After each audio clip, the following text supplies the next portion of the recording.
Advocate Bhudev ମହାନନ୍ଦର ଅଭିବାଦନ ସ୍ୱୀକାର କରନ୍ତୁ।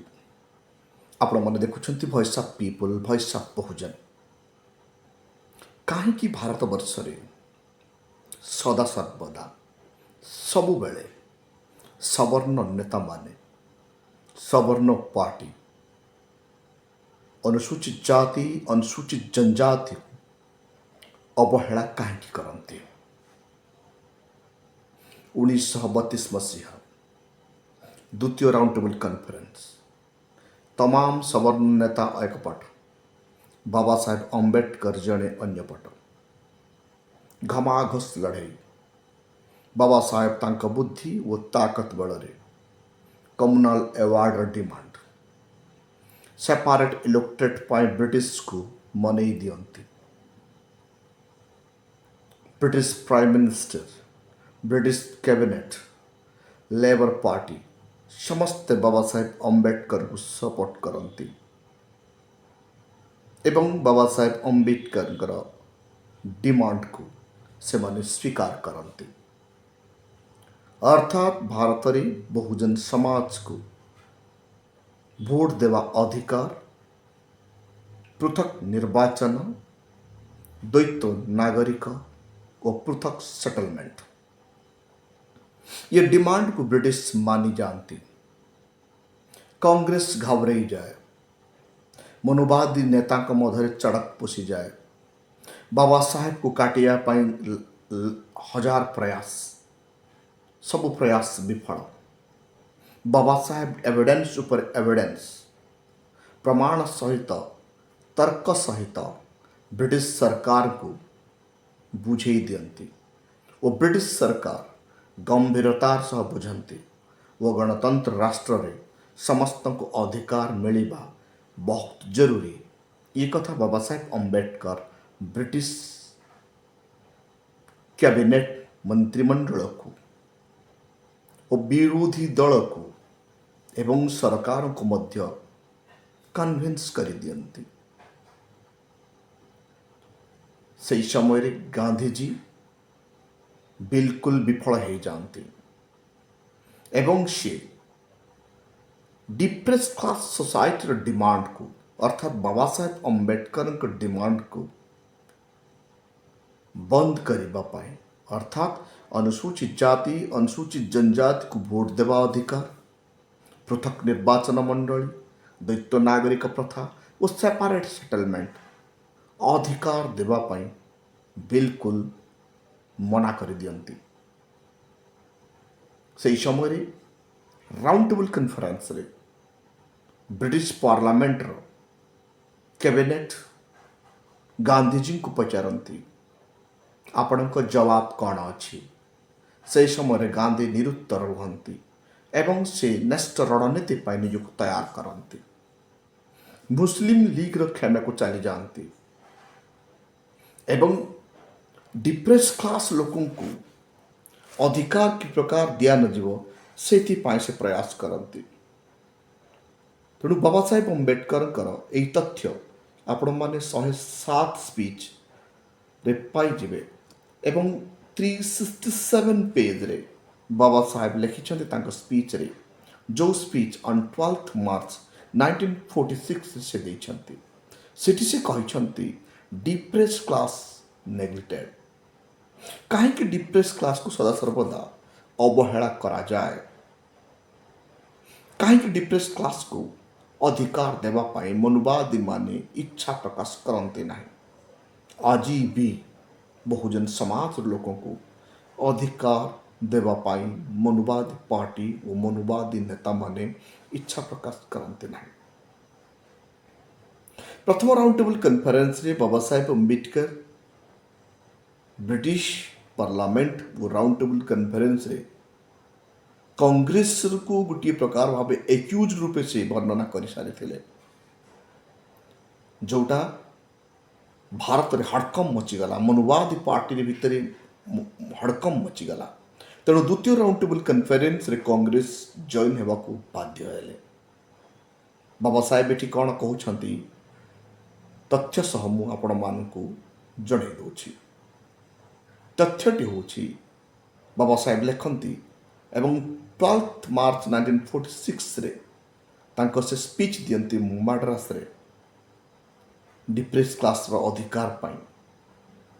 स्पीच रे से कहती the Congress ended all its energy toward the neglect of the depressed class. Congress तार समस्त क्षमता को, तार समस्त शक्ति को, शाम दाम दंड वेद को प्रयोग कर देछि। कौन पाई ना डिप्रेस क्लास लोक को अवहेला करबा पाई, डिप्रेस क्लास लोक को अछूत रखिथिबा, डिप्रेस क्लास लोक को राजनीतिक अधिकार न देवा पाई, डिप्रेस क्लास लोक को वोट देवा अधिकार न देवा पाई तमाम मनोवादी पार्टी, सिर्फ कांग्रेस नहीं, से समय जेते निजको सवर्ण कहूथिबा लोक जेतिकी भारतीय सेकंड राउंड टेबल कन्फरेन्स जाइथिले। फर्स्ट राउंड टेबल घटना शुणिला परे सेकंड राउंड टेबल कन्फरेन्स जेतिकी लोक सब अटेंड करथिले तमाम मनोवादी लीडर समस्ते तांकर क्षमता को, टोटाल एनर्जी को केवल गोटे जगार केन्द्रीभूत करदेले। ताहा हेउछि कले बड़े कौशले डिप्रेस क्लास लोक मानकु नेग्लेक्ट करा जिबा पाई, अधिकार न देबा पाई। बाबा साहेब पुणी सेठी लिखिछंती it approach the Muslim and divide the scheme to bypass the untouchable. सेथिपाई मुस्लिम लीग को, मुसलमान लीडर मानकु से समय सवर्ण नेता माने मिसिबाकु प्रयास करिछंती, कारण मुस्लिम लीग को यूज करी, मुस्लिम लीडर को यूज करी द्वितीय राउंड टेबल कन्फरेन्स रे बाबा साहेब को विरोध करिबा पई प्रयास करा जाइछि।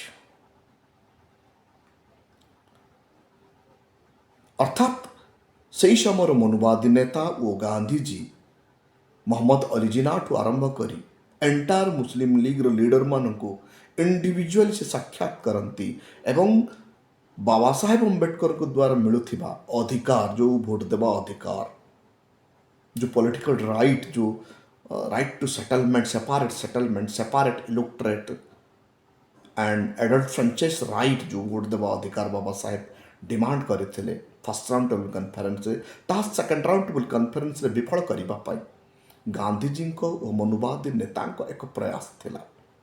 से माने मुस्लिम लीडर को साक्षात करते वो कहते बाबा साहेब अम्बेडकर को द्वितीय राउंड टेबल कन्फरेन्स विरोध करने। ये बाबा साहेब अम्बेडकर लिखुंट वॉल्यूम 17 पार्ट 3 स्पीच 107 से लिखुंट mister Gandhi agree to the 14 point of the Muslim on the condition that they would not support the depressed class और सपोर्ट देम। एटी से लिखुंट गांधीजी 14टी पॉइंट मुस्लिम लीग 14टा पॉइंट को डिमांड करिथिला कांग्रेस सामने मुस्लिम लीग 14टा पॉइंट डिमांड थिला। ये 14टा पॉइंट यदि मानि जाए ताहले मोहम्मद अली जिन्ना वो तांकर दल कांग्रेस सहित मिसी काम करिवे वो भारत को सेमाने कांग्रेस सहित मिलिमिशि भारत शासन करिवे, सरकार गठन करिवे। 1929 रे डिमांड करथिले वो रेजुलेशन पास करते, किंतु से समय रे कांग्रेस मुस्लिम लीग रो 14टा डिमांड को मानि नथिला। किंतु जब Baba Saheb Ambedkar first round table conference रे अनुसूचित जाति, अनुसूचित जनजाति वो डिप्रेस क्लास में अधिकार प्राप्त कले, से अधिकार को हटेबा पाई मुस्लिम लीग पाखरे एग्रीमेंट पेपर सह गांधीजी पहुंची जानते वो कहते आमे आपण मानकर 14टी जाक डिमांड मानिबा को प्रस्तुत अच्छु, किंतु डिप्रेस क्लास को वोट देवार अधिकार वंचित करा जाओ, डिप्रेस क्लास को सेपारेट सेटलमेंट रु वंचित करा जाओ, डिप्रेस क्लास को डुअल सिटीजनशिप रु वंचित करा जाओ, डिप्रेस क्लास को कम्युनल अवार्ड रु वंचित करा जाओ। चिंता करंतु मुस्लिम लीग रो 14टा जाक पॉइंट मानिबा को कांग्रेस राजी, वो से समय मनोवादी नेता राजी, किंतु अनुसूचित जाति, अनुसूचित जनजाति जहाँ से माने आमको भोट समय हिंदू कहते वो भोट नियंती, किंतु अधिकार देला बेले आमे हिंदू नहु, मंदिर प्रवेश बेले आमे हिंदू नहु, आमको बाहर रखा जाए। चिंता करतु से 14टा पॉइंट कौन से 14टा पॉइंट को 14टा पॉइंट को गांधीजी राजी ही जाइछंती, किंतु अनुसूचित जाति जनजाति को अधिकार देबा पाई बिल्कुल इच्छा करूना। आसतु जानिबा ये 14टा पॉइंट जानिया कहबा पूर्व आपण मोर गोटे अनुरोध, बाबा साहेब अम्बेडकर ये मेसेज पूरा ओडिशार 30टा जिल्ला रे प्रसार प्रचार करंतु। यह एक क्रांति, यह एक संवैधानिक क्रांति। आर्टिकल 19 बाबा साहेब आमको जो कहबार अधिकार देइछंती, सही अधिकार बल रे आमर ये संवैधानिक क्रांति को आपण घरे घरे पहुंचाइया सहयोग करंतु, ताकि बहुजन समाज जानी पारू मनोवाद लीडर केबे भी अनुसूचित जाति अनुसूचित जनजाति को अधिकार देवा पाई इच्छा प्रकाश करे नाहंती। इतिहास भी गवाह अच्छी, वर्तमान समय रे भी प्रांजल भावे जना पड़ुछि। आसंतु ये 14टी पॉइंट कौन, आपण ये 14टा पॉइंट को सठिक भावे जानिया प्रयास करंतु। वो वीडियोटी को प्रति घरे घरे पहुँचाया पाई चेष्टा करंतु, जहाँ फल बहुजन समाज कॉन्शियस हेबे और तांका मसीहा बाबा साहेब अम्बेडकर, भारत रत्न बाबा साहेब अम्बेडकर, संविधान प्रणेता बाबा साहेब अम्बेडकर आम जो अधिकार कष्टर सह देते से विषय समस्त को ज्ञात हो। 14टी पॉइंट गांधीजी मुस्लिम लीग मानिबा पाई प्रस्तुत हो जाते। से 14टी पॉइंट गुड़िक कौन, first federal constitution with provincial autonomy. First demand थिला मुस्लिम लीग फेडरल कॉन्स्टिट्यूशन हम एवं तांकर प्रोविजनल ऑटोनॉमी हम। प्रोविंशियल जो जो स्टेट ऑटोनॉमी रहिबो, मुस्लिम रोथवा स्टेट गुड़ाक पूरा ऑटोनॉमी रहिबो, ताकू के कंट्रोल करिवे नै, मुस्लिम लीग ही कंट्रोल करिबो। एडुकेट मुस्लिम रिप्रेजेंटेशन, भारत वर्ष रे एडुकेट मुस्लिम रिप्रेजेंटेशन रहिबो। इलेक्शन रे मुस्लिम मान संख्या अधिक रहिबो। थर्ड डिमांड मुस्लिम लीग ओरिजिना करथिले सेंट्रल लेजिस्लेटिव रिप्रेजेंटेशन। केंद्र रे जो सरकार हम, केंद्र सरकार रे सदस्यता पाई लोकसभा और राज्यसभा सदस्यता पाई सेमानंकर रिप्रेजेंटेशन रहिबो तांको संख्या अनुपात रे। सेपरेट इलेक्टोरेट, सेमानकु स्वतंत्र निर्वाचन पृथक निर्वाचन क्षमता मिलिबो पंचम पॉइंट रे। Sixth protection of Muslim people और कल्चर, मुस्लिम संस्कृति को सभ्यता को धर्म को प्रोटेक्शन दब भारत सरकार। एवं 7 नंबर पॉइंट ला सेफ गार्ड एग्नेस्ट लेजिस्लेशन, तांको प्रति सेफ गार्ड दिया जीवो, लेजिस्लेचर रे सुरक्षा दिया जीवो। टेरिटोरियल रिडिस्ट्रीब्यूशन, भारत स्वाधीन हेले टेरिटोरियल रिडिस्ट्रीब्यूशन हम, ताकि जो जगह चाहिए से जगह तांको दिया जीवो। सेपरेशन ऑफ सिंध, सिंध प्रदेश को स्वतंत्र करा जीवो, मुस्लिम कंट्रोल को दिया जीवो। 10 नंबर थिला रिफॉर्म इन NWFP अर्थात जो बेलुचिस्तान, काबुल, कंदाहार और बेलुचिस्तान मुस्लिम कंट्रोल रहिबो एवं NWFP रिफॉर्म करा जीवो। 11 नंबर पॉइंट थिला रिलीजियस फ्रीडम, मुसलमान मानू को भारत रे रिलीजियस फ्रीडम दिया जीवो। 12 नंबर पॉइंट थिला प्रोटेक्शन ऑफ मुस्लिम राइट, समस्त मुस्लिम मानकर अधिकार को केंद्र सरकार और प्रोविंशियल सरकार सुरक्षा देवे। 13 नंबर पॉइंट थिला no constitutional amendment without consent of Muslim League, Muslim League रो बिना परामर्श रे बिना नॉलेज रे संविधान के परिवर्तन करि पारिबे नाही। 14 पॉइंट थिला मुस्लिम रिप्रेजेंटेशंस इन गवर्नमेंट सर्विस, सरकारी चाकरी क्षेत्र रे मुसलमान मानकर स्थान संरक्षण सफिशिएंट रहिबो।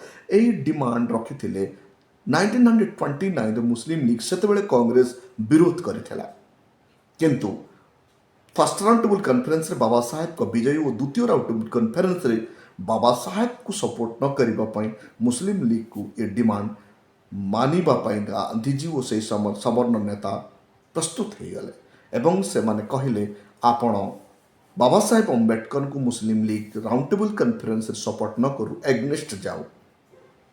आमे 14टी सारा पॉइंट जो मुस्लिम लीग रे जो 14टा पॉइंट कंडीशन अच्छी सबू कंडीशन मानिबा पई प्रस्तुत।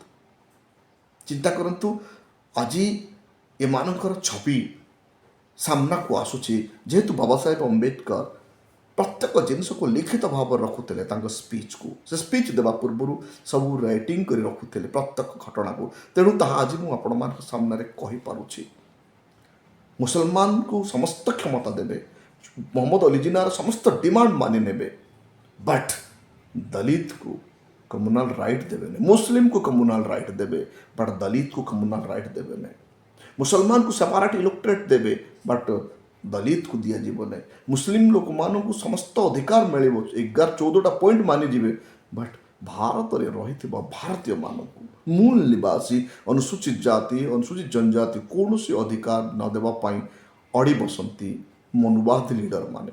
एमानकर मानसिकता कि प्रकार थिला से समय आज भी को प्रकार मानसिकता अच्छी आपण मैंने टिके चिंता करंतु। जुगे जुगे सबु समय अनुसूचित जाति अनुसूचित जनजाति को अधिकार वंचित कर रखिबा फर्स्ट एंड प्राइमरी रेस्पॉन्सिबिलिटी बनी जाइए मनुवाद लीडर और मनुवादी पार्टी मानकर।